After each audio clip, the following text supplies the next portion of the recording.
আসসালামু আলাইকুম ভিউয়ার্স, আশা করি সবাই ভালো আছেন। আজকে আপনাদের সামনে আবারও হাজির হলাম। আজকে আপনাদেরকে যে বিষয়টি সম্পর্কে বলবো যে ফ্রিজের সাইডে কেন গরম হয়। ফ্রিজের সাইডে গরম হয় হচ্ছে ফ্রিজের আগে যে ফ্রিজগুলো ছিল, যারা পূর্বে ফ্রিজ ব্যবহার করছেন তারা হয়তোবা এই সমস্যাটা দেখেননি বা এটা উপলব্ধি করেননি। তো পূর্বে যে ফ্রিজগুলো ছিল এগুলোর চেম্বার ছিল হচ্ছে শুধুমাত্র পিছনে, আর এখন হচ্ছে ফ্রিজের চেম্বার দুই সাইডে থাকে। তো দুই সাইডে থাকার কারণে ফ্রিজটা আপনার যে গ্যাস মানে চলাচল হয়, যখন ফ্রিজটা রান করে, কম্প্রেসার চালু থাকে, তখন হচ্ছে ফ্রিজের দুই সাইডে গরম হয়। আর যখন হচ্ছে ফ্রিজটা রান করে না, মানে বন্ধ থাকে, তখন হচ্ছে দুই সাইডে ঠান্ডা থাকে। হ্যাঁ, তো এটা হচ্ছে ফ্রিজের একটা ধর্ম। তো আপনারা এই নিয়ে মোটেও বিচলিত হবেন না। তো ফ্রিজের এটা হচ্ছে একটা মানে বর্তমানে টেকনোলজির কারণেই এটা হয়ে থাকে। তো আজকে আরেকটা বিষয় সম্পর্কে বলবো যে ফ্রিজের কম্প্রেসার দেখা যায় হঠাৎ করে শব্দ হয়। তো এটা শব্দ হওয়ার কারণটা হচ্ছে যে আপনি যদি এই ফ্রিজটার ওচা নিচে জায়গায় বসান, যদি ওচা নিচে জায়গায় বসান, তো সেক্ষেত্রে অনেক ক্ষেত্রে ফ্রিজের কম্প্রেসারে একটু শব্দ হতে পারে।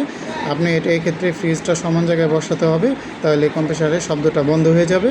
আবার দেখা যায় অনেক ক্ষেত্রে টাস করে একটা শব্দ হয়, হওয়ার পরে ফ্রিজটা মানে শব্দটা বন্ধ হয়ে যায়। এটা মূলত হয় হচ্ছে ফ্রিজটা যখন অন হয় তখন একটা শব্দ হয়, আর ফ্রিজটা যখন বন্ধ হয় তখন একটা শব্দ হয়, অনেক ক্ষেত্রে হয়। কিন্তু সচরাচর দেখা যায় ফ্যান বা অন্য কিছু চালু থাকলে আপনি এই জিনিসটা খেয়াল করেন না। কিন্তু নর্মালি দেখা যায় এই ফ্রিজটা মানে নর্মালি দেখা যায় হঠাৎ করে আপনি এই শব্দটা শুনতে পান, কিন্তু আসলে এটা অনেক ক্ষেত্রে হয়ে থাকে। তো এইটা নিয়েও আপনারা বিচলিত হবেন না, এটা একটা স্বাভাবিক বিষয়। আর ফ্রিজটা কেন গন্ধ হয়? ফ্রিজে গন্ধ হওয়ার কারণ হচ্ছে যে আপনারা যদি ফ্রিজের যে ড্রেন লাইন এটা যদি মানে পরিষ্কার করে না রাখেন, সেই ক্ষেত্রে বায়ু চলাচল হয় না, যার কারণে ফ্রিজের ভিতরে একটা গন্ধ হয়ে যায়।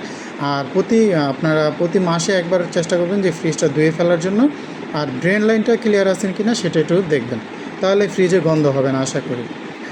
আরেকটা বিষয় হচ্ছে ফ্রিজের সাইডে কেন ঘামায়। ফ্রিজের সাইডে ঘামায় হচ্ছে অনেক ক্ষেত্রে দেখা যায় তাপমাত্রা কারণে ফ্রিজের সাইডে ঘামায়। যেমন হচ্ছে বৃষ্টির দিন অথবা শীতের দিনে ফ্রিজের সাইডে ঘামায়।